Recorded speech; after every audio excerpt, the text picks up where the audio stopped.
maksudna ngabelaan pamajikan jeung anak datang ka kesangan eta kesan nu nyek hiji bae bakal nyaksian di akhirat.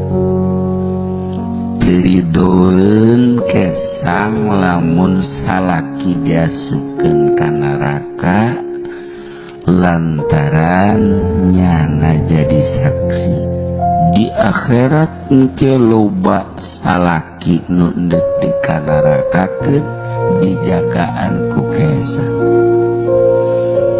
Cak kesang Gusti abdi terido mun lalaki ieu di ka nerakakeun. Naha cek malaikat lantaran kula saksina nyana ngadorong sapeda dagang dangder dagang sampel cau jeung sajabana datang ka luat net kesang kula saksina ngabelaan pamajikan jeung anak.